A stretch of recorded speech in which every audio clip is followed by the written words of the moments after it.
Hi guys and welcome back to the channel Deepak Yadav Education. Welcome to the daily current affairs of 4th of March 2026. तो guys आज है तारीख 4 मार्च 2026 और है Wednesday.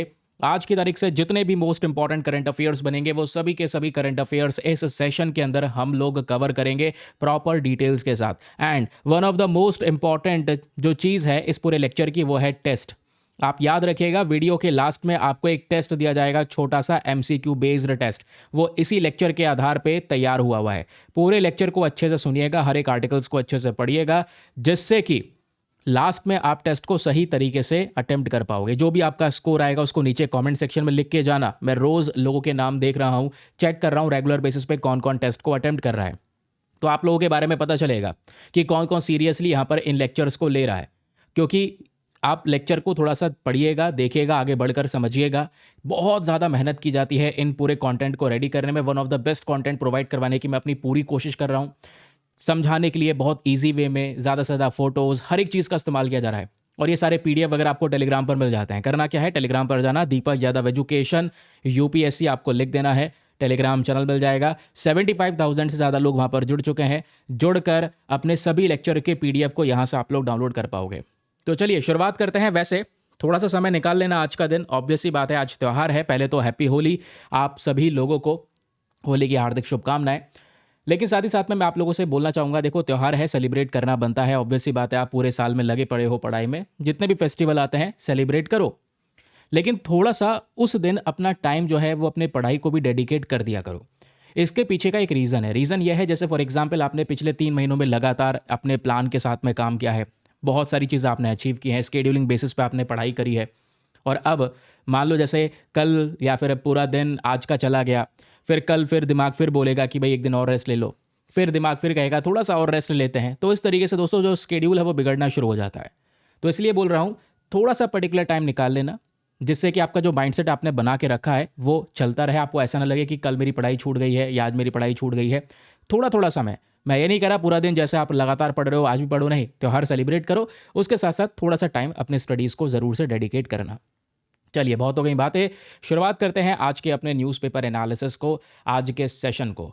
Now सबसे पहला आर्टिकल दोस्तों यहाँ पर ये प्रेजेंट है। ये टॉपिक आपका GS paper number 3 science and technology के पॉइंट ऑफ व्यू से बहुत इंपॉर्टेंट है।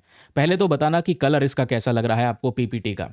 मुझे बहुत सारे कमेंट्स आते थे, सर वाइट कलर की पीपीटी कल मैंने आपके सामने प्रेजेंट की थी, है ना, वो लेक्चर किया था, तो आप लोगों को मैं काफ़ी सारे लोगों के कमेंट देखे कि सर आंखों में बहुत ज़्यादा इरिटेशन हो रहा है, आंखों में ये बहुत तेज़ से लग रहा है।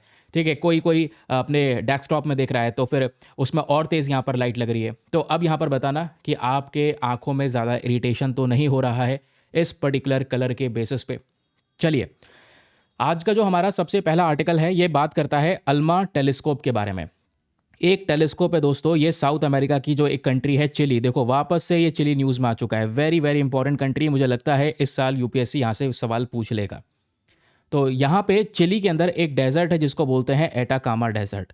इस डेजर्ट में कुछ टेलीस्कोप लगाए गए हैं। इसमें सबसे इंपॉर्टेंट टेलीस्कोप है अल्मा टेलीस्कोप। अल्मा की अपने आप में एक बहुत बड़ी फुल फॉर्म है, वो है Atacama large millimetre sub millimetre array.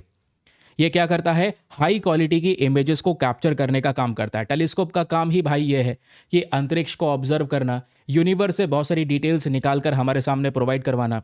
तो ये क्या करता है, स्पेशली जिस गैलेक्सी में हम रहते हैं, मिल्की वे गैलेक्सी, तो मिल्की वे गैलेक्सी की हाई रेजोल्यूशन इमेजेस को कैप्चर करता है, उसके प्रोसेस को समझने की कोशिश करता है। तो रिसेंटली ये भी चर्चाओं में आया क्योंकि बहुत सारी जो इमेजेस हैं वो इसने प्रेजेंट की हैं। एक कॉम्प्लेक्स नेटवर्क दिखाया है कॉस्मिक गैसेस फिलामेंट्स का, बहुत डिटेल में ये नई नई पिक्चर्स आई है, जिस वजह से अल्मा टेलीस्कोप चर्चाओं में आया। अब ऑब्वियस सी बात है, ये जो न्यूज़ है ना ये आपके लिए इतनी इंपॉर्टेंट नहीं है, और इस न्यूज़ से रिलेटेड कोई क्वेश्चन भी एग्जामिनेशन में नहीं पूछा जाएगा। एग्जामिनेशन में प्रश्न पूछा गया तो आपसे अल्मा टेलीस्कोप के बारे में पूछ लेंगे। तो सबसे पहले अल्मा टेलीस्कोप याद रखना, चिली के अंदर एटाकामा डेजर्ट नाम के, ऑब्वियस ही बात है, चिली के अंदर एटाकामा डेजर्ट नाम का जो है स्पेशल एक रेगिस्तान है, वहाँ पर ये प्रेजेंट है। एटाकामा डेजर्ट ही क्यों चुना गया, क्योंकि माना जाता है पृथ्वी पर ये एक ड्राइएस्ट प्लेस है, सबसे सूखा हुआ रीजन। ठीक है, ड्राइएस्ट रीजन, आप इसको भी याद रखिएगा, एग्जामिनेशन में ये भी प्रश्न बन सकता है। तो ये जगह चुनी गई है क्योंकि यहाँ पे आसमान भी साफ है, पोल्यूशन भी कम है, तो हम अपने स्काई को, अपने यूनिवर्स को अच्छे तरीके से ऑब्जर्व कर पाएंगे। और यहीं पर आप देख पाओगे तो बहुत सारी पहाड़ियाँ भी हैं, क्योंकि एंडीज़ की पहाड़ियाँ भी यहीं पर आपको देखने को मिल जाती हैं दोस्तों। ये चिली है साउथ अमेरिका का, यहीं पर एंडीज़ की पहाड़ियाँ हैं और यहीं पर एटाकामा डेजर्ट है। तो उन पहाड़ियों में एक बहुत ऊंची चोटी पर, उसका नाम यहाँ पर है छजनेंटर प्लेट्यू, यहाँ पर रखा गया है अल्मा टेलीस्कोप को, ताकि अल्मा टेलीस्कोप से ढेर सारी इंफॉर्मेशन को बेटर तरीके से हम लोग प्रोसेस कर सके, यूनिवर्स की ढेर सारी जो जानकारी है वो हमको मिल सके। ठीक है, याद रख लिया, पहला पॉइंट क्लियर हुआ। नाउ अगला पॉइंट यहाँ पर, what exactly is Alma telescope. तो जो बातें मैं आपको पढ़ा रहा था वही बातें यहाँ पर अब लिखित में देखने को मिल जाएगी। फुल फॉर्म आप जान चुके हैं, Atacama large millimetre sub millimetre array. Atacama desert Chile के अंदर प्रेजेंट है एंड एटाकामा डेजर्ट को ड्राइएस्ट प्लेस ऑन अर्थ के नाम से भी हम लोग जानते हैं। ओके, उसके अलावा आपको एक बात और याद रखनी है कि चिली के अंदर में जो यहाँ पर ये ड्राइएस्ट प्लेस क्यों है, क्वेश्चन बन सकता है कि इतना ज़्यादा सूखा क्यों है, इसके पीछे का कारण क्या है। कारण यह है क्योंकि मैंने आपको बताया यहाँ पर एंडीज़ की पहाड़ियाँ हैं, तो पैसिफिक ओशन से जो हवा आती है, क्योंकि समुद्र से जो हवा बहती है वो मॉइस्चर लेकर, नमी लेकर उड़ती है, तो मॉइस्चर लेकर जब ये हवा आती है तो अंदर जाती और ये बरसती। लेकिन हुआ क्या, ये मॉइस्चर भरी हवा यहीं पर एंडीज़ की पहाड़ियों से किनारे टकरा गई, अंदर यहाँ पर ये पहाड़ी को क्रॉस करके चिली के अंदर में ये हवा पहुंची नहीं, तो इसलिए ये जगह बहुत ज़्यादा सूखी है, कोल्ड है, ठंडी है, ड्राई एरिया है, इसको भी यहाँ पर याद रखेगा। अच्छा, चिली से ही रिलेटेड हमने एक बहुत इंपॉर्टेंट रीजन रिसेंटली डिस्कस किया था अपने द हिंदू न्यूज़पेपर में, शायद आपको वो भी याद होगा। ठीक है, अब यहाँ पर प्रश्न आता है एटाकामा के बारे में। तो एटाकामा, ये जो पूरा डेजर्ट में हम लोगों ने टेलीस्कोप लगाया है जिसका नाम है अल्मा टेलीस्कोप, ये 2013 से काम करना शुरू करा था इस पर्टिकुलर टेलीस्कोप ने। सवाल यह है कि इस टेलीस्कोप को किसने बनाया है, तो ये कोलैबोरेशन के बेसिस पे बनाया गया, किसी एक देश ने नहीं बनाया। आप सोचोगे चिली में लगाया तो चिली ने बनाया होगा, नहीं, ये बहुत इंपॉर्टेंट चीज़ है। प्रश्न बन सकता है कि बताओ अल्मा टेलीस्कोप को किसने बनाया। आपको पता है एटाकामा डेजर्ट में चिली ने बनाया होगा, नहीं। इस अल्मा टेलीस्कोप को बनाने वाले अलग अलग कंट्रीज़ हैं। यूएसए है, यूएसए के अलावा आप देख पाओगे जापान है और यूरोप है। इनके बीच में एक कोलैबोरेशन है और इसी कोलैबोरेशन के बेसिस पर ये अल्मा टेलीस्कोप को बनाकर इस एटाकामा डेजर्ट में तैनात किया गया है, लगाया गया है। और एटाकामा डेजर्ट क्यों चुना गया, क्योंकि पॉल्यूशन फ्री है, रीजन साफ है, ये बहुत सारे मेजर रीजंस आपको देखने को मिल जाएंगे। अब इन अल्मा टेलीस्कोप की जब भी बात होती है दोस्तों, तो इसमें 66 बिल्कुल हाई सटीक एंटीनाज हम लोगों ने लगा रखे हैं ताकि बेटर ऑब्जर्वेशन करा जा सके हमारे यूनिवर्स का, हमारे अंतरिक्ष का। और ये बहुत हाई ऑल्टीट्यूड के ऊपर में, यानी बहुत ऊंचाई के ऊपर में इस तरीके से बहुत सारे टेलीस्कोप्स लगा रखे हैं। ये कुछ दृश्य आपको देखने को मिल जाएगा, ऐसे बहुत सारे एंटीनास लगे हुए हैं एटाकामा डेजर्ट के अंदर में। ठीक है, तो क्वेश्चन ये है कि सर 2013 में हमने एटाकामा डेजर्ट फंक्शनल किया था, यानी 2013 से ये काम कर रहा है। सॉरी, एटाकामा डेजर्ट नहीं, अल्मा टेलीस्कोप यहाँ पर ये काम कर रहा है ना। तो ये बताओ अभी तक की क्या क्या डिस्कवरीज हैं। तो मेन डिस्कवरीज में आपने बहुत विस्तार से नहीं जाना है क्योंकि इतना नहीं पूछेगा। मेन डिस्कवरीज की बात आएगी तो एक दो बातें पता होनी चाहिए। For example early starburst Galaxy, तो अर्ली स्टारबस्ट गैलेक्सी को यहाँ पर डिस्कवर किया है अल्मा टेलीस्कोप ने। उसके अलावा इस टेलीस्कोप ने एक और बहुत इंपॉर्टेंट चीज़ को डिस्कवर किया है, और वो क्या है, वो है प्रोटोप्लैनेटरी डिस्क। और उसके अलावा HIL तौरी। HIL तौरी क्या है, एक टी तौरी स्टार, एक यंग स्टार, जो कहाँ पे मिलता है, आज पृथ्वी से 450 लाइट ईयर की दूरी पर है, टॉरस कॉन्स्टिलेशन में। कॉन्स्टिलेशन क्या होता है, देखो जो स्टार होते हैं वो एक शेप में जब लग जाते हैं और उस शेप से एक फिगर जब बनाते हैं तो उसको हम कॉन्स्टिलेशन कहते हैं। फॉर एग्जाम्पल टॉरस कॉन्स्टिलेशन, यहाँ पर हम ऐसी बात कर रहे हैं, तो ये स्टार, एक स्टार ये देखने को मिलेगा, एक स्टार ये है, एक स्टार ये है, एक स्टार ये है, तो ये इस पोजीशन में लगे हुए हैं जो एक फिगर को क्रिएट कर रहे हैं, टॉरस की फिगर को क्रिएट कर रहे हैं। समझ रहे हैं, तो इसको हम लोग टॉरियस कॉन्स्टिलेशन कहते हैं। कॉन्स्टिलेशन आप समझ गए किसे कहते हैं, और ये अलग अलग नाम से जाना जाता है जो अलग अलग प्रकार की फिगर्स बनाता है। तो इसी कॉन्स्टिलेशन के अंदर में टी तौरी स्टार की भी खोज इसी अल्मा टेलीस्कोप ने की थी। And most important thing is gravitational lensing. Gravitational lensing के बारे में भी इसी अल्मा टेलीस्कोप ने हमको बताया है। ठीक है, याद रखिएगा, ये बहुत इंपॉर्टेंट है, एग्जामिनेशन में प्रश्न बन सकता है कि इनमें से कौन कौन सी मेन डिस्कवरीज हैं अल्मा टेलीस्कोप की। तो अच्छा, आइंस्टाइन रिंग की ऑब्जर्वेशन की थी। आइंस्टाइन रिंग क्या है, ये ग्रेविटेशनल लेंसिंग की वजह से आइंस्टाइन रिंग बनता है। यानी भाई मान लो एक लाइट है जो एक बहुत दूर गैलेक्सी से आ रही है, वो किसी पास के ऑब्जेक्ट से जब गुजरती है अंतरिक्ष में, तो ग्रेविटी की वजह से वो थोड़ा सा बेंड हो जाती है। भाई अंतरिक्ष है, बहुत सारी चीज़ें हैं, लाइट पास हो रही है, बराबर मान लो कोई ऑब्जेक्ट था, इसकी ग्रेविटी तो ये हल्की सी बेंड हो गई, बेंड होकर फिर आगे निकलने लगी, तो इस तरीके से बेंड हो जाती है और एक सर्कुलर रिंग लाइक स्ट्रक्चर बनता है जिसको हम आइंस्टीन रिंग कहते हैं। तो अल्मा टेलीस्कोप ने आइंस्टीन रिंग को ऑब्जर्व किया है, याद रखिएगा। तो ग्रेविटेशनल लेंसिंग की वजह से यहाँ पर ये आइंस्टीन रिंग फॉर्म होता है। तो ये दो डिफरेंट चीज़ें हैं, माफ़ी चाहता हूँ जो मैंने आपको समझाया, तो इस तरीके से आपने इसको याद रखना है। अब प्रश्न आता है ये अल्मा हमारे लिए इतना ज़्यादा इंपॉर्टेंट है क्यों? क्योंकि अल्मा ये एक कोल्ड यूनिवर्स को स्टडी करेगा। हमारे यूनिवर्स में dust, gas, clouds, early galaxies के बारे में जानकारी मिलेगी। मिल्की वे स्ट्रक्चर के बारे में हमको जानकारी देगा। ग्रेविटेशनल लेंसिंग को यहाँ पर सपोर्ट करता है ना। और आइंस्टाइन रिंग की बात तो मैंने आप लोगों को करी दी है। तो आपको याद क्या रखना है, अल्मा टेलीस्कोप, ये लोकेशन वगैरह तो याद रख लोगे, मुझे पता है, उसमें कोई प्रॉब्लम नहीं है क्योंकि अक्सर न्यूज़ में रहता है। याद रखना जो मुश्किल रहेगा वो है मेजर डिस्कवरी। तो आइए रिवाइज करते हैं मेजर डिस्कवरी को। पहली चीज़ अर्ली स्टारबस्ट गैलेक्सी, दूसरा Pluto planetary disk and HIL theory, and तीसरा आइंस्टीन रिंग ऑब्जर्वेशन। ये 3 चीज़ आपको देखने को मिल जाती हैं जो बेसिक तौर पे अल्मा टेलीस्कोप की साइड से ऑब्जर्व की गई हैं या हमको इनके बारे में डिटेल्स प्रोवाइड करवाई गई हैं। ओके, चलिए आगे आता है। क्लियर? और ये जॉइंट प्रोजेक्ट है, हाँ जॉइंट प्रोजेक्ट है। तो कौन कौन सी कंट्रीज के बीच में? चिली में लगा है, चिली ही इसमें नहीं है, इसमें USA, जापान, यूरोप ने मिलकर इस टेलीस्कोप को लगाया है। अगला न्यूज़ आर्टिकल, अगला article is very very important. यहाँ से UPSC ने इवन क्वेश्चन भी पूछा हुआ है कि सल्फर डाइऑक्साइड की वजह से क्या होता है। अभी रिसेंटली ये न्यूज़ में बना है। न्यूज़ में रहने के पीछे का कारण आपके सामने ये प्रेजेंट है, ठीक है। मैंने यहाँ पे लगा दिया है कि भाई आखिरकार मेन रीज़न क्या है, डिस्कस करेंगे डिटेल से। लेकिन आगे बढ़ने से पहले एक छोटा सा काम आप लोग कर सकते हैं यार। वीडियो पे लाइक का बटन है, उसको ज़रूर से प्रेस कीजिए, ठीक है। आपके सपोर्ट की रिक्वायरमेंट है। क्या मैं आप लोगों से एक्सपेक्ट कर सकता हूँ कि हम 2000 लाइक्स को आज के समय पर एक्सपेक्ट करते हैं इस पर्टिकुलर वीडियो पर? आप लोग को बिल्कुल भी थोड़ा सा भी मदद होती है तो 2000 लाइक्स तक आप यहाँ पर इस सेशन में पहुँचा सकते हैं, ठीक है। इससे क्या होगा, सपोर्ट मिलता है, वीडियोज़ को यहाँ पर रीच मिलती है, आप और हम साथ में मिलकर ग्रो करेंगे, ठीक है। सल्फर डाइऑक्साइड की जब बात आती है तो ये न्यूज़ में क्यों है? क्योंकि हाल ही में ये ऑब्जर्व किया गया कि भारत के पास में कोई भी नेशनल एमिशन स्टैंडर्ड नहीं है सल्फर डाइऑक्साइड को लेकर from the steel producing facilities. कहने का मतलब यह है भाई आज इंडिया में बहुत सारा स्टील बनता है, स्टील बन रहा है सिंटर प्लांट्स के अंदर भी और मिल जोन में भी। अब जब स्टील बनता है तो बहुत सारा सल्फर डाइऑक्साइड इसमें से निकलता है, और ये सल्फर डाइऑक्साइड दोस्तों एनवायरनमेंट के लिए भी बहुत ही ज़्यादा नुकसानदायक है एंड ह्यूमन बींग्स के लिए भी बहुत ही ज़्यादा नुकसानदायक है। हालांकि इसके बहुत सारी इंडस्ट्रीज़ में इस्तेमाल किया जाता है सल्फर डाइऑक्साइड का, लेकिन ये नुकसानदायक है। अब ये निकल रहा है अलग अलग इंडस्ट्री से, सेंटर प्लांट से, मिल जोन से, तो इसके लिए एक नियम होना चाहिए था ना कि भाई एयर इंडस्ट्री के ऊपर में एक कह सकते हैं कि बाइंडिंग नॉर्म होना चाहिए था कि भाई आप इससे ज़्यादा सल्फर डाइऑक्साइड रिलीज़ नहीं कर सकते, आपको एमिशन कंट्रोल करना होगा। लेकिन हुआ क्या, रिसेंटली यही तो ऑब्जर्व किया गया कि भारत के पास में कोई नियम ही नहीं है, इंडिया के पास में कोई नेशनल एमिशन स्टैंडर्ड नहीं है सल्फर डाइऑक्साइड को लेकर, जिसकी वजह से इन पे कोई रेगुलेशन नहीं है। ये इंडस्ट्रीज दबाकर सल्फर डाइऑक्साइड रिलीज कर रही हैं और आज के समय पर धीरे धीरे करके हमारे एनवायरमेंट के साथ साथ ह्यूमन चैलेंजेस भी लगातार बढ़ते चले जा रहे हैं। तो आइए let's discuss about sulphur dioxide की सल्फर डाइऑक्साइड होता क्या है। देखो ज़्यादातर जो सल्फर डाइऑक्साइड हमारे एटमॉस्फेयर में आ रहा है वो आ रहा है फॉसिल फ्यूल्स को बर्न करके।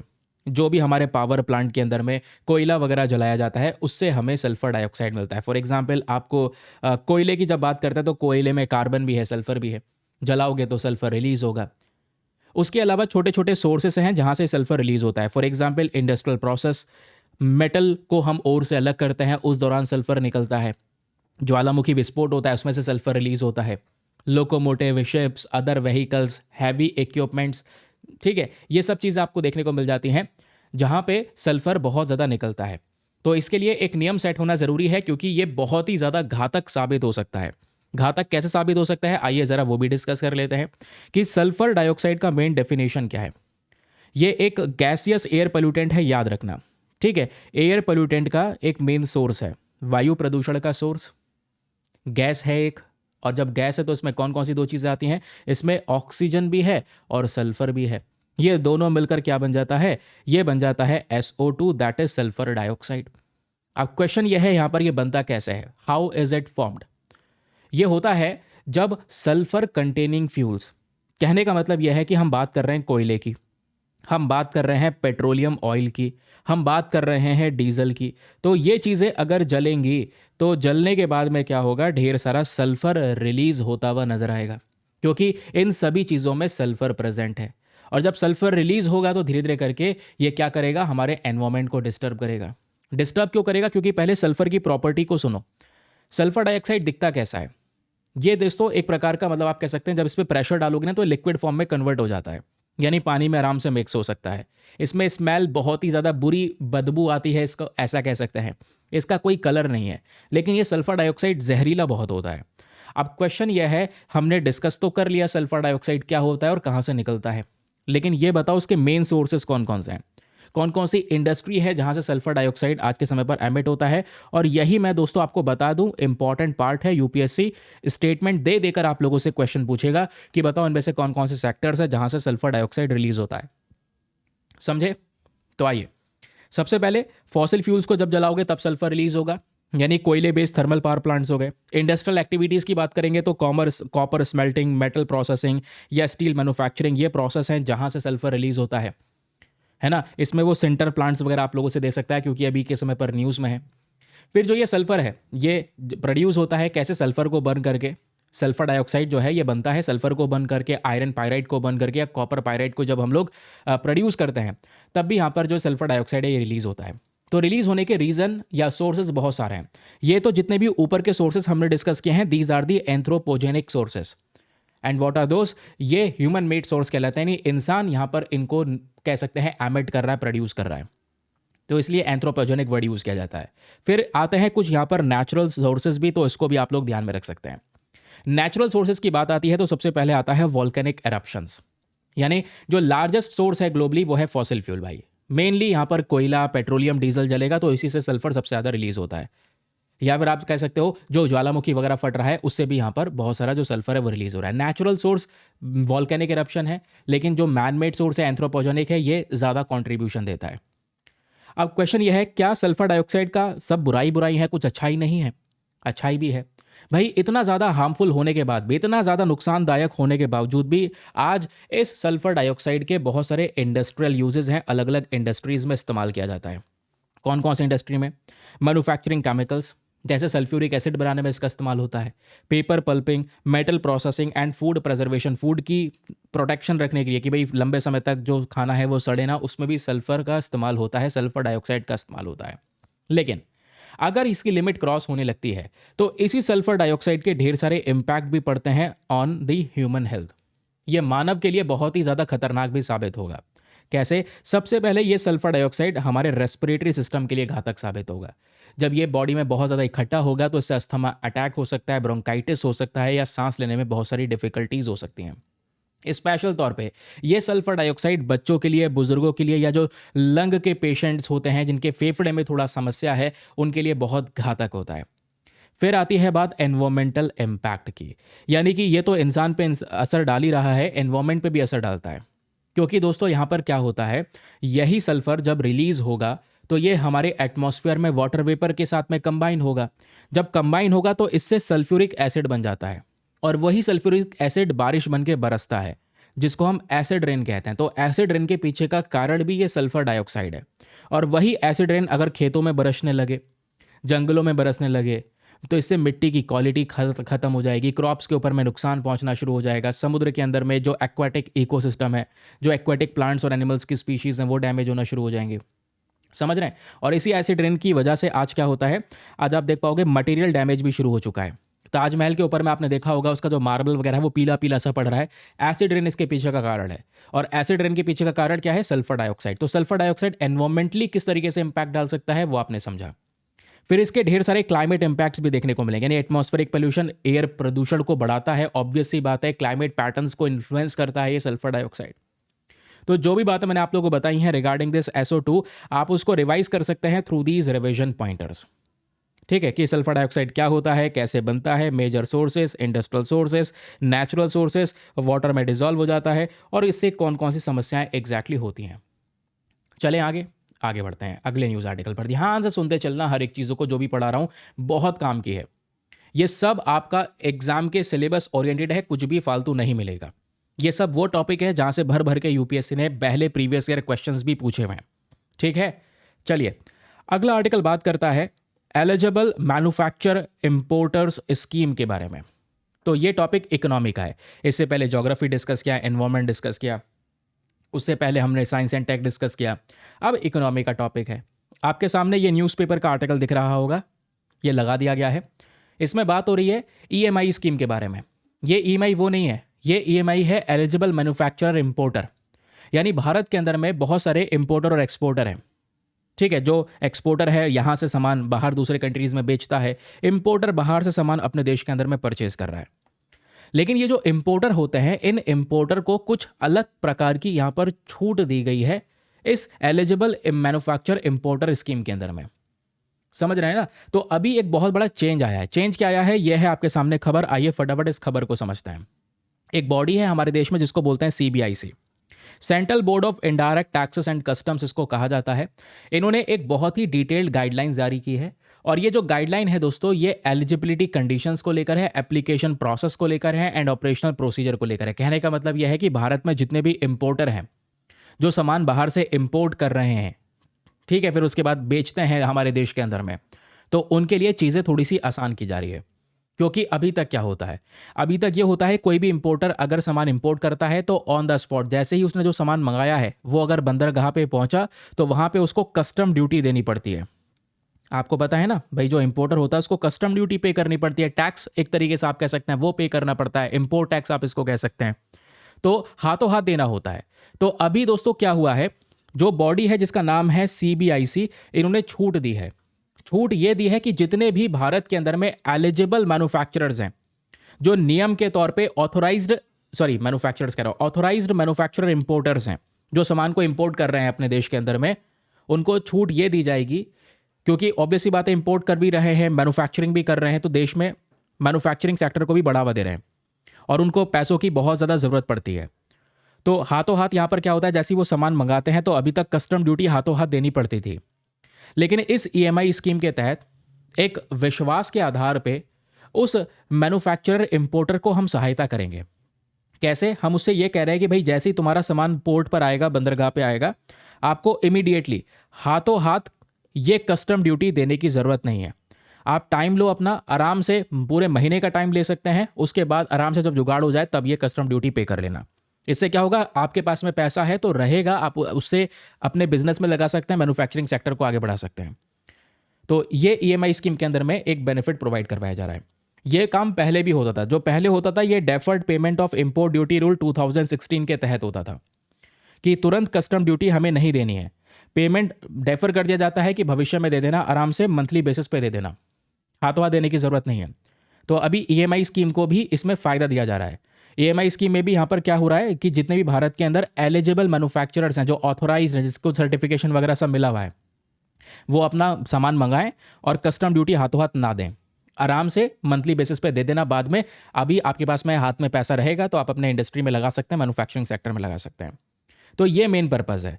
आई होप आपको यहाँ पर ये समझ में आ चुका है। और यहीं पर एक्साइज ड्यूटी, कस्टम ड्यूटी का डिफरेंस भी आता है। तो कस्टम ड्यूटी आपको पता चल चुका है, जो सामान इंपोर्ट करते हैं बाहर विदेशों से, उस पर लगती है, यानी इंपोर्टर पे ये टैक्स लगता है। जबकि एक होती है एक्साइज ड्यूटी। एक्साइज ड्यूटी जो भी सामान भारत के अंदर मैन्युफैक्चर किया जाता है उस पर लगती है, यानी कि जो मैन्युफैक्चरर है या प्रोड्यूसर है वो पे करता है एक्साइज ड्यूटी, और कस्टम ड्यूटी कौन पे करता है, इंपोर्टर पे करता है। समझ गए? हालांकि घूम फिरा के लिया जाएगा कस्टमर से, बट इसको आप इस तरीके से एक डिफरेंशिएशन के बेसिस पर देख सकते हैं। क्लियर हो गया? इसमें बाकी और कुछ नहीं पढ़ना है, बस इतना ही याद रखना है कि इस एक्सपोर्टर मैन्युफैक्चरिंग स्कीम का मेन पर्पज़ क्या है। मेन पर्पज़ है भारत के अंदर में जो ईज़ ऑफ डूइंग बिजनेस है, बिजनेस करना काफ़ी ज़्यादा ईजी कर देना, विश्वास के आधार पर कंप्लायंस सिस्टम को बनाना, लोगों की जो प्रॉब्लम्स है उसको डील करना, और इंडिया के अंदर में डोमेस्टिक मैन्युफैक्चरिंग को बूस्ट करना, ये मेन पर्पज़ है। तो एग्जामिनेशन में प्रश्न बन सकता है इस EMI स्कीम के बारे में कि इसका मेन पर्पज़ क्या है, और अभी रिसेंटली यहाँ पर इसमें क्या अपडेट किया गया है, क्या चेंज किया गया है। ठीक है, ये मैंने आपको बता दिया है कि हाँ, इसने कुछ डिटेल गाइडलाइंस जारी ये की हैं कि जितने भी एलिजिबल मैन्युफैक्चरर इंपोर्टर स्कीम्स हैं, यानी जो भी एलिजिबल मैन्युफैक्चरर इंपोर्टर हैं जो इस स्कीम के अंदर में आते हैं, अब उनको ये फ़ायदा मिलेगा कि हाथों हाथ कस्टम ड्यूटी उनको नहीं पे करनी है, मंथली बेसिस पर वो पे कर सकते हैं बाद में। चलिए आगे आते हैं अगले आर्टिकल पर। फिर हमने यहाँ पर डिस्कशन करना है पर्शियन गल्फ के बारे में, बहुत न्यूज़ में है। स्ट्रेट ऑफ हॉर्मुज तो दोस्तों मैं आप लोगों को पढ़ा चुका हूँ। आज हम लोग बात करेंगे पर्शियन गल्फ की। ये भी बहुत काम का है। न्यूज़ में क्यों है, आपके सामने अखबार में आर्टिकल प्रेजेंट है। Directorate general of civil aviation, इन्होंने भारत की एयरलाइंस को, क्योंकि ये एयरलाइन इंडस्ट्री को मैनेज करने वाली बॉडी है, DGCA, इन्होंने भारत की सभी एयरलाइंस को एडवाइस किया है कि भाई वेस्ट एशिया या पर्शियन गल्फ पर जाने से बचिए, वहाँ पर आप फ्लाई ना करें तो ही ज़्यादा बेटर रहेगा, क्योंकि धीरे धीरे करके मिलिट्री टेंशन बढ़ रहे हैं, तो हम नहीं चाहते कोई भी हादसा भारत के किसी एरोप्लेन के साथ में हो, जिस वजह से पर्शियन गल्फ न्यूज़ में आया। क्योंकि पर्शियन गल्फ के पास ही यहाँ पर ये सारे के सारे एडवाइजरी जारी की गई है। पर्शियन गल्फ क्या है, गल्फ क्या होता है? ज्योग्राफिकल टर्म है दोस्तों, कोई भी यहाँ पर वाटर बॉडी जो इस तरीके से, ठीक है, इस तरीके से अंदर घुसी हुई होती है, धंसी हुई होती है, इसको हम लोग क्या बोलते हैं? इसको हम बोलते हैं गल्फ। तो इसको यहाँ पर बोला गया है पर्शियन गल्फ। ये नाम पुराना है। ये जो ईरान है, पहले आपको पता है पर्शिया के नाम से ईरान को जाना जाता था, फिर इस्लामिक रेवोल्यूशन हुआ जिसके बाद में ये ईरान बन जाता है। क्लियर हो गया? तो पर्शियन गल्फ की जब हम लोग यहाँ पर बात करते हैं तो ये प्रेजेंट है आपके सामने। एक सेकेंड रुकना, है ना। और यहीं पर पर्शियन गल्फ से जब आगे आओगे तो एक स्ट्रेट पड़ता है जो हम लोग आजकल बहुत डिस्कस कर रहे हैं, यह है स्ट्रेट ऑफ हॉर्मुज। स्ट्रेट क्या होता है? अगेन एक ज्योग्राफिकल टर्म, एक छोटा सा रास्ता जो दो बड़े समुद्र के हिस्से को जोड़े, वो स्ट्रेट है। तो ये straight of Hormuz Persian gulf को और गल्फ ऑफ ओमान को आपस में जोड़ने का काम करता है। ठीक है, पर्शियन गल्फ को देखोगे तो यहाँ पे बहुत सारी कंट्रीज है। फॉर एग्जाम्पल बहरीन यहीं पर है, कतर यहीं पर है, सऊदी अरेबिया की बाउंड्री बहुत बड़ी है, कुवैत आपको यहीं पर देखने को मिल जाएगा, ईरान का बहुत बड़ा बाउंड्री यहीं पर देखने को मिल जाएगा, है ना। ये सारे कंट्रीज पर्शियन गल्फ के साथ में बॉर्डर को शेयर करते हैं। और ये सारे के सारे देश क्या करते हैं? बहुत सारा जो क्रूड ऑयल है, कच्चा तेल, इसको भी प्रोड्यूस करते हैं। एंड क्रूड ऑयल के साथ साथ आपको पता होना चाहिए एलएनजी के भी एक्सपोर्टर हैं, लिक्विफाइड नेचुरल गैस। दुनिया में यही से एक्सपोर्ट होता है। तो आज यहाँ पर कॉन्फ्लिक्ट की वजह से क्वेश्चन ये आ रहा है, ईरान कह रहा है कि स्ट्रेट ऑफ हॉर्मुज को चोक कर देंगे, बंद कर देंगे। हालांकि इतना आसान नहीं है चोक करना, बंद करना। यूएसए अपनी नेवी उतार देगा हटाने के लिए इनको यहाँ से, है ना। तो ये बार बार कहते हैं कि चोक कर देंगे, बंद कर देंगे, तो इससे दुनिया भर में ये जो क्रूड ऑयल की सप्लाई है या एलएनजी की सप्लाई है बहुत ही ज़्यादा बुरी तरह से डिसरप्ट हो जाएगी। समझ गए? चलिए, now let's discuss about the Persian gulf, जिसके बारे में हम बात कर रहे थे। ये पर्शियन गल्फ है क्या? तो एक मार्जिनल सी जो बेसिक तौर में इंडियन ओशन के साथ में कनेक्टेड है, वेस्टर्न एशिया में प्रेजेंट है, क्योंकि इसी रीजन को हम लोग पूरा वेस्ट एशिया कहते हैं। ठीक है, आगे आते हैं। पर्शियन गल्फ को हम अरेबियन गल्फ या गल्फ ऑफ ईरान के नाम से भी जानते हैं। एग्जामिनेशन में दो अलग अलग नाम दे सकता है, तो पता होने चाहिए।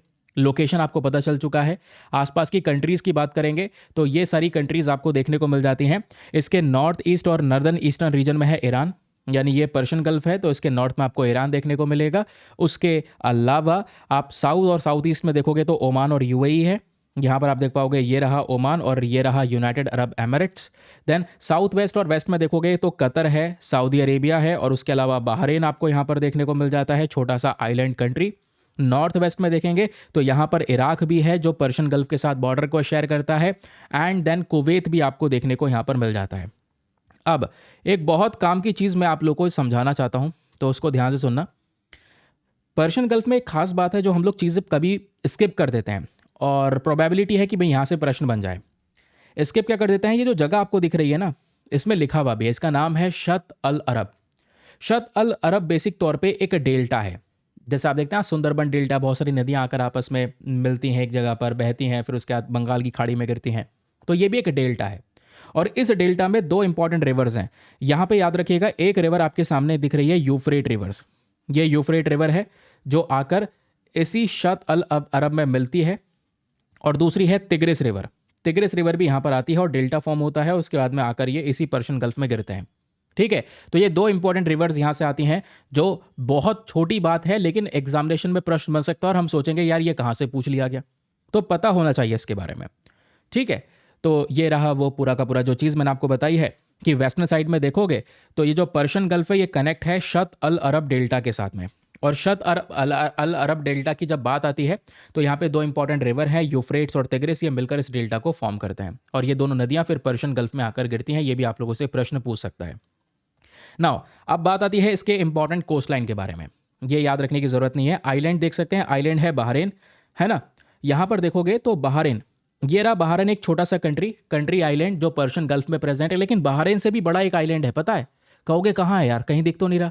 यहाँ देखो, बहरीन से बड़ा आइलैंड ये है जिसका नाम है क्वेशम। ठीक है, अब ये छोटी छोटी बातें हैं, इधर उधर की बातें हैं, हम लोग कई बार मैंने बोला ना नज़रअंदाज हो जाएंगी, लेकिन नहीं होने दूंगा। ठीक, तो यहाँ पर देखिएगा बहरीन की बात आएगी तो बहरीन इसमें बीचों बीच में देखने को मिल जाएगा पर्शियन गल्फ के। बहरीन के अलावा यहाँ पर आपको क्वेशम आइलैंड भी देखने को मिल जाता है। पर्शियन गल्फ का सबसे बड़ा आइलैंड यही है। बहरीन से भी लगभग 2.5 गुना ज़्यादा बड़ा आइलैंड यह है। अब इसके इकोनॉमिक्स और स्ट्रेटेजिक इंपॉर्टेंस की जब हम लोग बात करते हैं तो ये भी थोड़ा सा ध्यान में रखिएगा। ये जो पूरी जगह है ना, ऑयल और एनर्जी हब है आज के समय पर, क्योंकि इसी पर्शियन गल्फ में आज दुनिया का सबसे ज़्यादा बड़ा रिजर्व पाया जाता है कच्चे तेल का। कच्चे तेल का भंडार यहाँ पर मिलता है। दुनिया की major global energy supply route यहीं पर है, यहीं से ढेर सारा तेल जाता है दुनिया के अंदर में। ठीक है, दुनिया की सबसे बड़ी जो लार्जेस्ट ऑफशोर ऑयल फील्ड है वो यहीं पर प्रेजेंट है, पर्शियन गल्फ में। और उस ऑयल फील्ड का नाम क्या है? उसका नाम है अल सफानिया। एग्जामिनेशन के लिए बहुत इंपॉर्टेंट है, अल सफानिया याद रखिएगा। ये कहाँ पे प्रेजेंट है? पर्शियन गल्फ में प्रेजेंट है, और एक बहुत बड़ी वर्ल्ड की लार्जेस्ट ऑफशोर ऑयल फील्ड यहाँ पर इसको माना जाता है। यहीं पर स्ट्रेट ऑफ हॉर्मुज भी है। स्ट्रेट ऑफ हॉर्मुज क्या है वो हम लोगों ने ऑलरेडी मैप में समझा। बाकी ये सब चीज़ें रिवाइज करने के लिए छोटे छोटे रिविजन पॉइंटर्स दोस्तों आपको बनाकर दिए गए। ठीक है, कि पर्शियन गल्फ एग्जैक्टली क्या है, कहाँ पर ये लोकेटेड है, कहाँ कहाँ से कनेक्ट होता है, कौन से दो पर्टिकुलर समुद्र के बीच में, हमको ये देखने को मिल जाएगा। चलिए एनीवे, अगला न्यूज़ आर्टिकल। अगला आर्टिकल काफ़ी इंपॉर्टेंट है प्रीलिम्स के लिए। यहाँ पर बात हो रही है ब्यूरो ऑफ एनर्जी एफिशिएंसी के बारे में, जिसको शॉर्ट फॉर्म में कई बार हम लोग BEE भी कहते हैं। काम की बॉडी है, और ये न्यूज़ में क्यों है, इसके पीछे का रीज़न क्या है? रीज़न आपके सामने प्रेजेंट है। रीज़न इज अभी 25th फाउंडेशन डे जो है ब्यूरो ऑफ एनर्जी एफिशिएंसी का, वो रिसेंटली सेलिब्रेट किया गया है न्यू दिल्ली में। 25वां फाउंडेशन डे, 25 साल हो चुके हैं इस बॉडी को, इस वजह से ये न्यूज़ में है। इस ब्यूरो ऑफ एनर्जी एफिशिएंसी का मेन पर्पज़ यही है कि भारत के अंदर में जो प्रोडक्ट्स होते हैं, आपने देखा होगा कोई आप इलेक्ट्रॉनिक अप्लायंसेस खरीदने गए, आप मान लो फ्रिज खरीदने गए, रेफ्रिजरेटर, तो उस पर आप देखते होंगे कितनी स्टार रेटिंग है। तो जो स्टार रेटिंग देने का काम है वो यही BEE करता है। और मतलब जैसे 5 में से स्टार दिए जाते हैं, 5 में से मान लो 1 स्टार है, 2 स्टार है, तो 1 स्टार या 2 स्टार अगर होगा यानी वो बहुत ज़्यादा बिजली खाएगा। तो 5 स्टार में से मान लो अगर 4 स्टार है, 5 आउट ऑफ 5 स्टार है, मतलब वो कम बिजली खाएगा, एनर्जी एफिशिएंट है ना, कम यूनिट में बढ़िया काम करेगा, उसकी कैपेसिटी बहुत अच्छा है। तो यही काम है इनका कि भाई एनर्जी का बहुत एफिशिएंटली सही तरीके से इस्तेमाल हो सके, इसके लिए बॉडी बनाई गई थी ब्यूरो ऑफ एनर्जी एफिशिएंसी। ये किस प्रकार की बॉडी है? ये एक स्टैचुरी बॉडी है। स्टैचुरी मतलब इसको एक एक्ट के माध्यम से बनाया गया है, और वो कौन सा एक्ट है? वो है energy conservation act 2002। Energy conservation act, energy की बचत करने के लिए यहाँ पर यह एक्ट लाया गया था, जिसके अंतर्गत bureau of energy efficiency body को क्रिएट किया गया। अब आपसे पर्पस पूछ ले तो पर्पस पता है, to reduce energy intensity of Indian economy. Bharat के अंदर में जो एनर्जी इंटेंसिटी है उसको रिड्यूस करने का इसका मेन पर्पस है। आपने देखा होगा घर में जो इलेक्ट्रॉनिक अप्लायंसेस है उसमें इस तरीके से ये पावर सेविंग गाइड दी जाती है। इसमें स्टार्स दिए जाते हैं 5 में से, जैसे ये 4 स्टार है फिर भी बेस्ट प्रोडक्ट है। जैसे इस लेवल में देखोगे 4 स्टार का रेफ्रिजरेटर है, लगभग 700 किलोवाट आवर ये 1 साल में बिजली खाएगा। और 5 स्टार का रेफ्रिजरेटर होता तो वो और कम यूनिट्स को कंज्यूम करता, सेम कैपेसिटी पे और सेम ठंडक देता। ठीक है, तो ये स्टार रेटिंग कौन कर रहा है? ये ब्यूरो ऑफ एनर्जी एफिशिएंसी कर रहा है। तो इसके फंक्शंस क्या हैं? आज ये एनर्जी एफिशिएंसी एक्ट के अंडर में काम करता है, और इसके मेन 2 फंक्शंस है, एक रेगुलेटरी फंक्शंस भी है और प्रमोशनल फंक्शंस भी हैं। रेगुलेटरी फंक्शंस में वही स्टार रेटिंग वगैरह देना, जैसा कि मैंने आप लोगों को समझाया है ना, अच्छी तरीके से यहाँ पे कोऑर्डिनेट करना, दूसरे बॉडीज़ के साथ मिलकर काम करना, ये सब चीज़ें यहाँ पर इसके एज अ फंक्शन तौर पर देखने को मिलती हैं। एयर रेफ्रिजरेटर्स मैंने आपको बताया, रेफ्रिजरेटर, फैन एटसेट्रा, इन सबको ये स्टार रेटिंग प्रोवाइड करवाता है। अब इसी ब्यूरो ऑफ एनर्जी एफिशिएंसी की एक बहुत खास चीज़ आती है। खास चीज़ यह है कि इस बॉडी के अंदर में बहुत सारी मेजर स्कीम्स हैं, यानी कुछ स्कीम्स को ये इंप्लीमेंट करता है। जैसे पहली स्कीम है national mission for enhanced energy efficiency. इसमें मैं ज़्यादा कुछ नहीं बोलूँगा, बस खाली ध्यान रखना ये सारी स्कीम कहीं ना कहीं एनर्जी कंजर्वेशन को लेकर बात कर रही होंगी या एनर्जी एफिशिएंसी को लेकर बात कर रही होंगी। लाइक ये एनर्जी एफिशिएंसी देखने को मिला, एनर्जी कंजर्वेशन स्कीम हो गया, लेबलिंग स्कीम हो गया, के स्टैंडर्ड्स और लेबल जो हमने बात की है ना। तो याद रखिएगा ये वो सारी स्कीम्स हैं जो ब्यूरो ऑफ एनर्जी एफिशिएंसी के अंडर में आती हैं। क्लियर हो गया? बस इतना ही आपने याद रखना है। फैक्ट्स मैंने आपको ऊपर 2 से 3 फैक्ट पढ़ा दिए हैं कि स्टैचुरी बॉडी है, एनर्जी कंजर्वेशन एक्ट के अंदर में आता है। ये रहे छोटे छोटे रिविजन पॉइंटर्स जिसको आप कभी भी रिवाइज कर सकते हैं। पढ़ते रहना बहुत ध्यान से, चीज़ों को याद रखना, क्योंकि अभी बहुत सारे प्रश्न आप लोगों से पूछे जाएंगे। अगला आर्टिकल बात करता है दोस्तों एक इंपॉर्टेंट रिवर के बारे में, जो अक्सर बहुत सारे प्रश्न के तौर पे एग्जामिनेशन में पूछी जाती है, और वो है कोसी रिवर। अभी कोसी रिवर चर्चाओं में है। क्यों चर्चाओं में है? उसके पीछे का रीज़न क्या है? रीज़न बहुत स्ट्रांग है यार। प्रश्न बन सकता है। रीज़न यह है दोस्तों, पिछले 200 से 250 सालों में अगर हम देखेंगे तो कोसी नदी का जो रास्ता है वो थोड़ा सा बदलता हुआ नजर आया है। वो नदी जो पहले ज़्यादा ईस्टर्न साइड में इस तरीके से बहती हुई जा रही थी, गंगा की एक ट्राइब्यूटरी है, गंगा नदी में ये मिल जाती है। तो ये दोस्तों पिछले 200-250 सालों में इसका जो शिफ्ट है, इस नदी का शिफ्ट, ये ज़्यादा वेस्टवर्ड हो चुका है। यानी कि ये नदी जो है, जो पहले इस तरीके से जाती थी, अब ये थोड़ी सी और इधर मतलब वेस्टर्न साइड में हो चुकी है, यानी और अंदर, बिहार के और अंदर की साइड में शिफ्ट हो रही है। और जितना बिहार में अंदर शिफ्ट होगी उतना ही ज़्यादा बिहार में तबाही लाएगी। क्योंकि इस नदी में दोस्तों आती है बाढ़, हर साल हम देखते हैं, और बाढ़ की वजह से तबाही मचती है, क्योंकि इस नदी के किनारे बहुत बड़ा एग्रीकल्चर सेक्टर है, क्योंकि इस नदी के किनारे जो मिट्टी पाई जाती है वो एलुवियल सॉइल है। और एलुवियल सॉइल में हम क्या उगाते हैं, याद होगा कुछ दिन पहले पढ़ाया था, मक्का, मेज़ उगाते हैं। तो जो एग्रीकल्चर सेक्टर है वो पूरी तरह से बर्बाद हो जाता है जब जब बाढ़ आती है। हर साल हम देखते हैं कोसी नदी में बाढ़ आती है, इसलिए यहाँ पर कई बार बिहार का एक बहुत बड़ा दुख कहा जाता है कोसी नदी को। इसलिए इसको एक टर्म से और बोला जाता है जिसको बोलते हैं सॉरो ऑफ बिहार। एग्जामिनेशन में याद रखना, प्रश्न बन सकता है कि बताओ सॉरो ऑफ बिहार किसको कहा जाता है, तो वो कोसी रिवर को कहा जाता है। क्लियर हो गया, समझ में आ गया? चलिए आगे आते हैं। तो क्यों है न्यूज़ में वो हमने समझा। इसके मेन बेसिक फैक्ट की बात करेंगे तो ये एक ट्रांस बाउंड्री रिवर है। ये ट्रांस बाउंड्री रिवर कौन सी होती हैं? जो बहुत सारे देशों से बह रही होती हैं। तो कोसी नदी भी कोई भारत में ओरिजिनेट नहीं होती है, ये बनकर आती है तिब्बत से, और तिब्बत से यहाँ पर आप देख पाओगे पहले तो ये नेपाल में एंटर करती है, और फिर नेपाल के बाद दोस्तों जाने के बाद में फिर जाकर बिहार में एंटर करती है। ठीक है, नेपाल से होते हुए फिर जाकर बिहार में एंटर करेगी, और बिहार में एंटर करने के बाद में सीधा ये गंगा से मिलती है। तो गंगा की एक ट्राइब्यूटरी भी है, तो इसको थोड़ा सा याद रखेगा। इसका निकनेम है सौरो ऑफ बिहार। क्यों सौरो ऑफ बिहार क्यों बोला गया? क्योंकि यहाँ पे बहुत बार बहुत खतरनाक बाढ़ आती हैं, फ्लड्स बहुत सारी आती हैं, इस वजह से इसको सौरो ऑफ बिहार कहा गया है।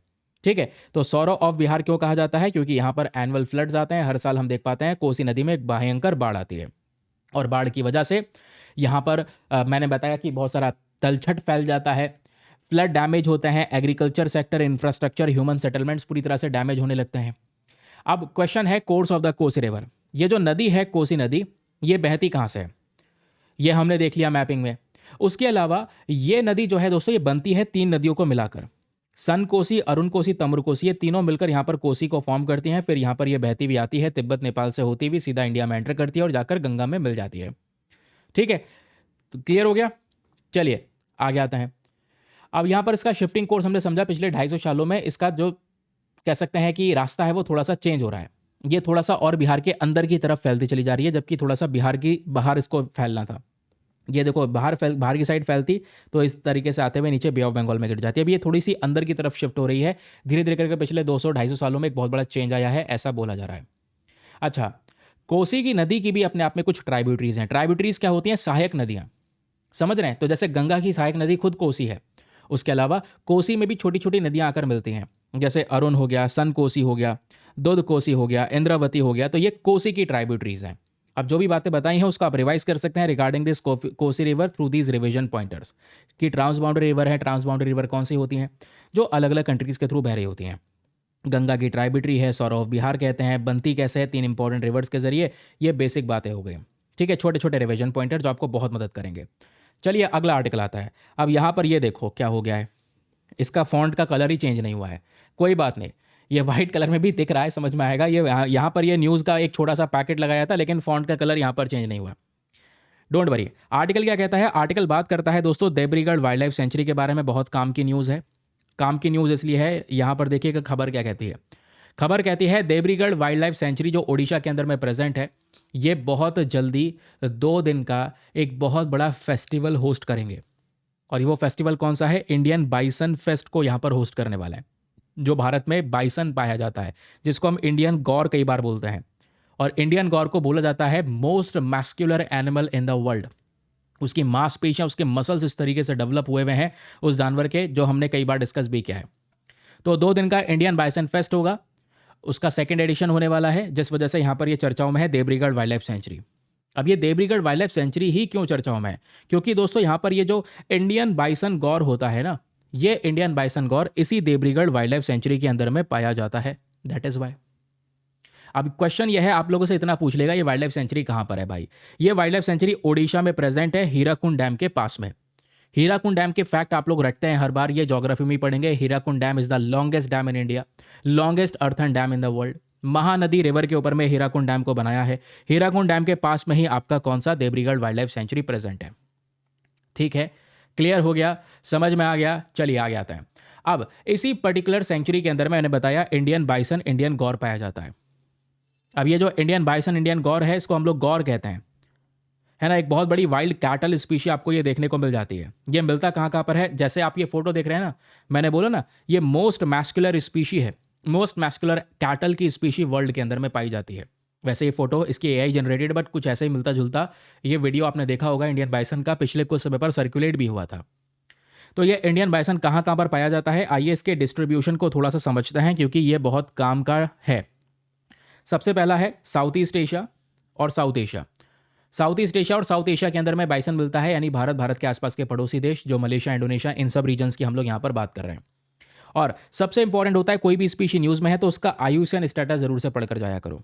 तो इसका आयुसीएन स्टेटस है वल्नरेबल कैटेगरी।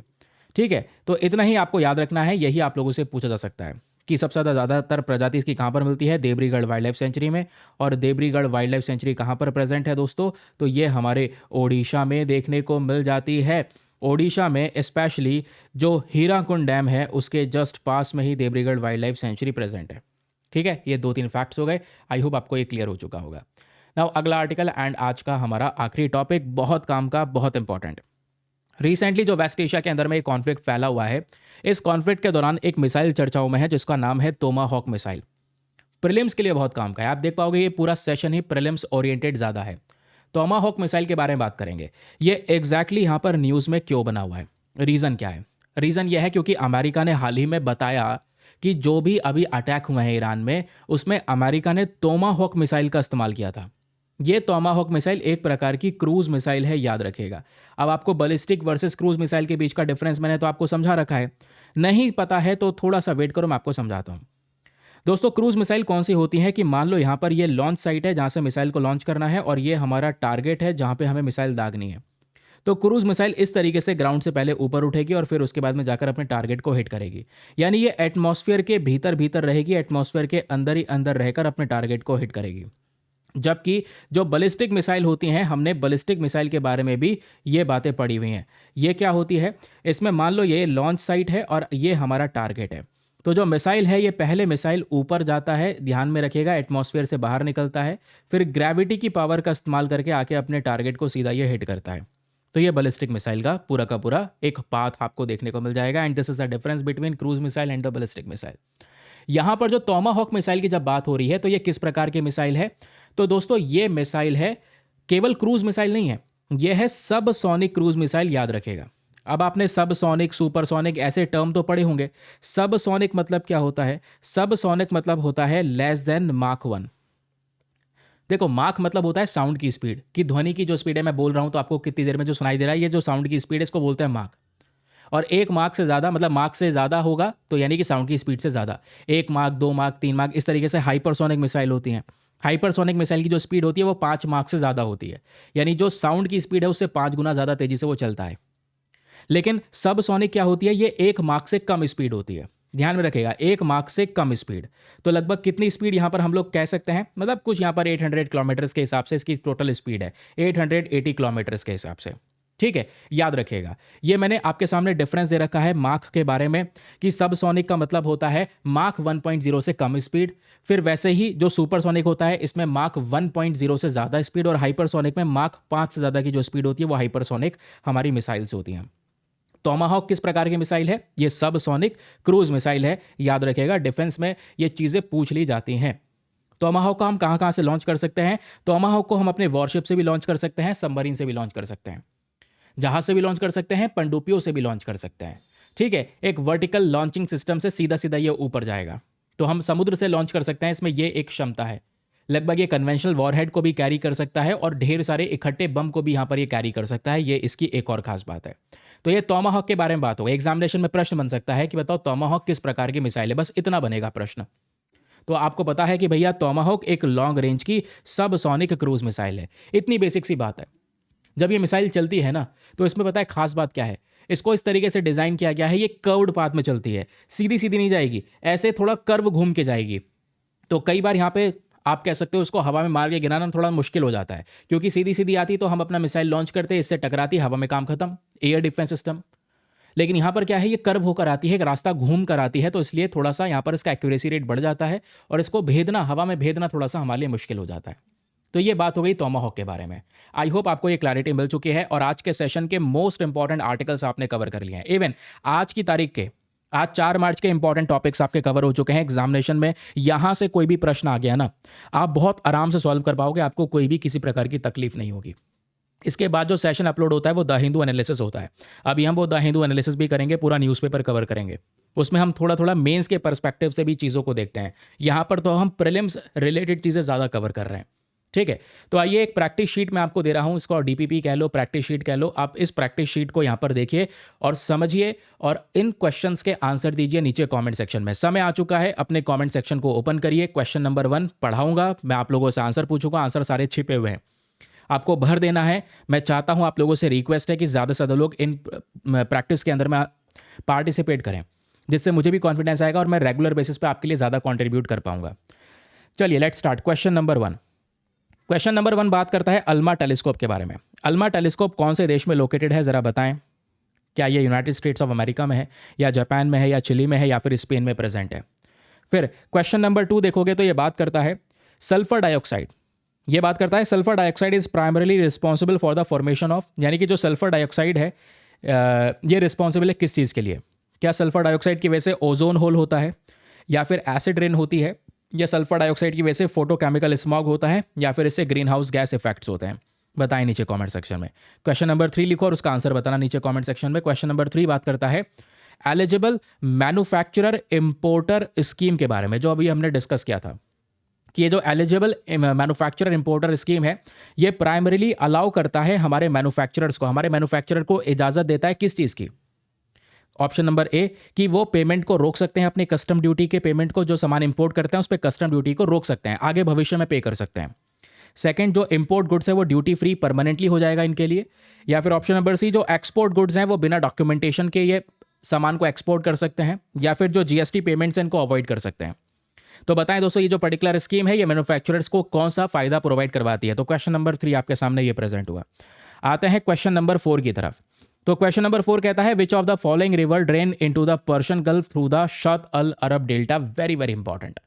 इन तीनों नदियों में से वो कौन कौन सी नदियां हैं जो शत अल अरब डेल्टा, ये डेल्टा पर्शियन गल्फ में बनता है।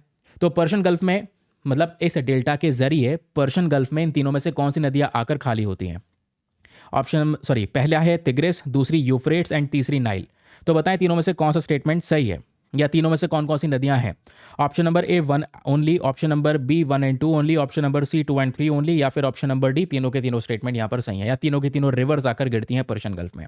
चलिए क्वेश्चन नंबर 5 आपके सामने यहां पर ये प्रेजेंट है।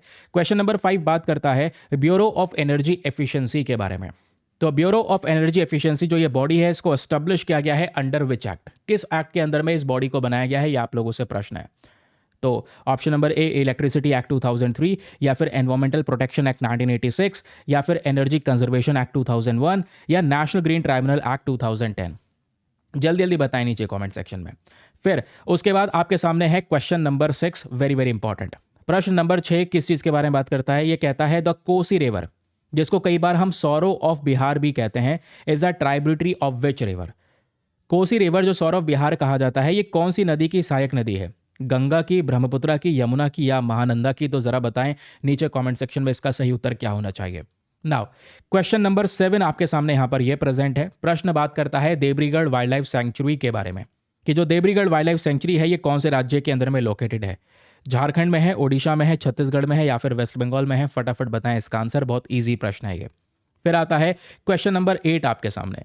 क्वेश्चन नंबर 8 बात करता है टोमाहॉक मिसाइल के बारे में, कि जो टोमाहॉक मिसाइल है इसको बेस्ट डिस्क्राइब किया गया है एज व्हाट। ये जो टोमाहॉक मिसाइल है क्या है, क्या ये सुपरसोनिक बैलिस्टिक मिसाइल है, क्या ये हाइपरसोनिक ग्लाइड व्हीकल है, क्या ये सरफेस टू एयर मिसाइल है, या फिर सुपरसोनिक बैलिस्टिक मिसाइल है। तो बताएं नीचे कमेंट सेक्शन में। अच्छा दोस्तों एक इसमें छोटी सी मिस्टेक हो गई है। मिस्टेक ये हो गई है ये सुपरसोनिक जो दो जगह पर है, तो ए वाले ऑप्शन को हम कर लेते हैं सबसोनिक। ए वाले ऑप्शन को कर लेते हैं, ए वाला ऑप्शन मैं आपके लिए चेंज कर रहा हूं। तो आप समझ ही चुके हैं यार, छोड़ो 8 वाले का आंसर मत देना। इसका आंसर होना चाहिए टोमाहॉक मिसाइल क्या है, ये सबसोनिक क्रूज मिसाइल है, ये बैलिस्टिक मिसाइल नहीं है, ये क्रूज मिसाइल है। तो ये रिपीट हो गया है, इसकी जगह यहाँ पर ये क्रूज मिसाइल वाला ऑप्शन होना चाहिए था। ठीक है, तो क्वेश्चन नंबर 8 का आंसर मैंने आपको बता दिया है। बाकी इन 7 क्वेश्चंस के आंसर्स मैं चाहता हूँ, आप लोगों से रिक्वेस्ट करता हूँ इसके आंसर नीचे कमेंट सेक्शन में जरूर से लिखिएगा।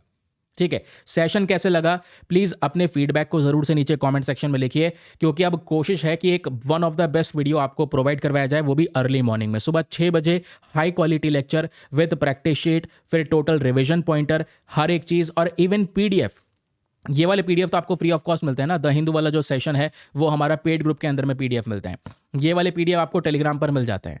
टेलीग्राम चैनल का नाम आपको पता है, दीपक यादव एजुकेशन यूपीएससी, जाकर ज्वाइन कर लेना। चलिए मिलते हैं आप लोगों से अगले वीडियो में। आज के लिए bye bye, have a nice day, thank you and जय हिंद, हैप्पी होली वंस अगेन।